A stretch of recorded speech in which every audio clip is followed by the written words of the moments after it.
Hello everyone and welcome to my channel, and today I'll be reading a Rengoku listener by me, so let's get into it.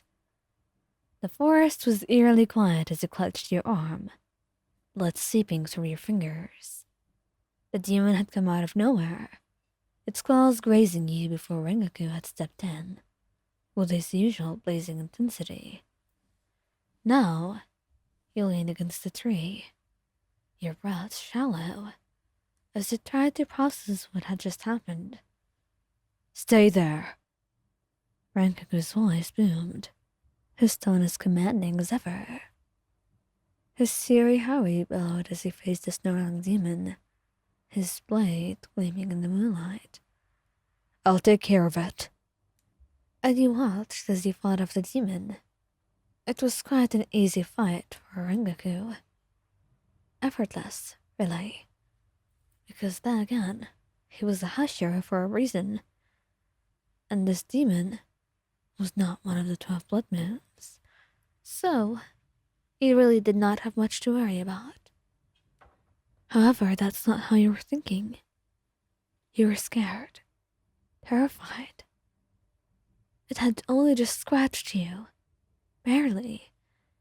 And even then, that just struck a lot of fear into your heart. Once Rengoku was done, he turned back to you immediately, his golden eyes scanning you for injuries as he hurried to your side. Why on? He exclaimed, his voice softer now but no less urgent. Are you alright? You nodded weakly, though the sting in your arm made you wince. It's not too bad. Just a scratch. Offering a faint smile, and he knelt beside you, his large hands carefully removing your fingers from the wound to inspect it, his brows furrowed, and his usual bright smile was replaced by a look of deep concern. This isn't just a scratch. You're hurt, he said, his voice low. I'll be fine. It's nothing I can't handle, you said, trying to sound as strong as possible. And his eyes snapped up to meet yours, and his expression softened. You're brave, but you don't have to downplay your pain around me. Let me help, Wayan, he said gently, his tone filled with admiration. He loved you, and he understood that you were not trying to worry him, but that only worried him more. And you sighed, the tension easing from your shoulders, as his warm presence calmed you down. All right, but only because it's you. You relented, and his smile returned, soft and reassuring. That's good to hear, he said with a chuckle, and he reached into his hurry and pulled out a small pouch, taking out some bandages and a vial.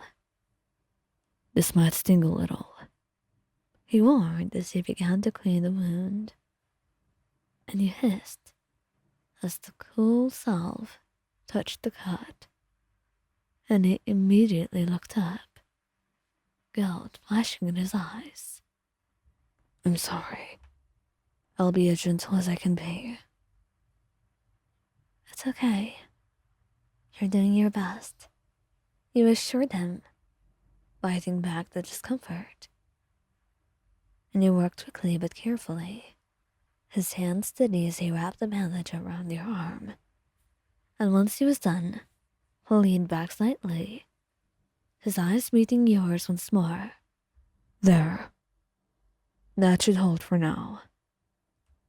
I'll have Shinobu take a look at it when we get back. Oh, Rengoku, there's no need. Really.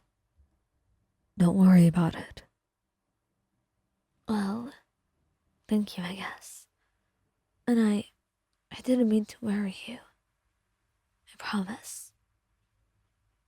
He looked a little bit sad that you had to say this, and shook his head, cupping your cheek in his hand.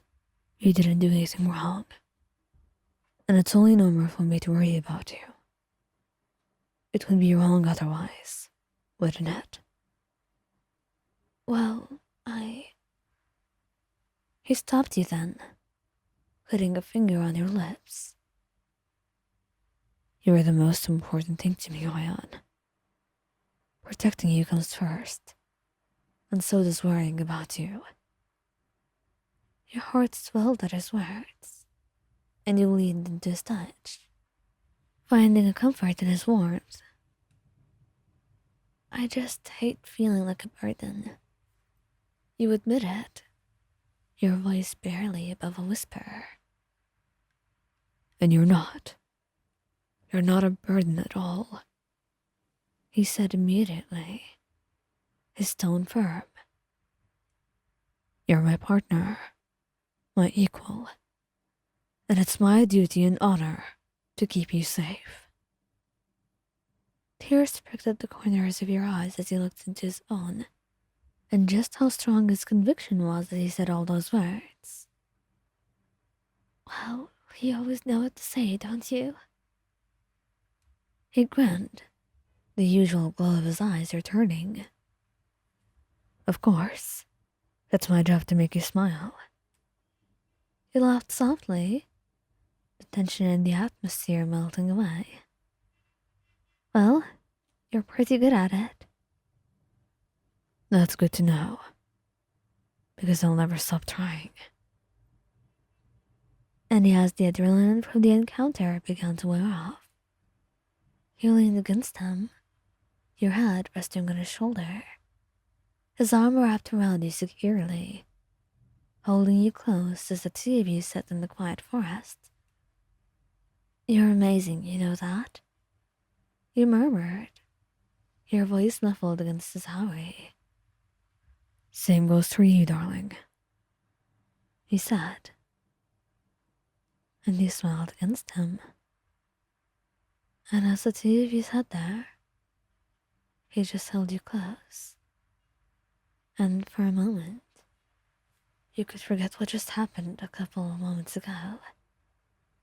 And just think about how you had him, and how he would never leave your side, no matter what happened.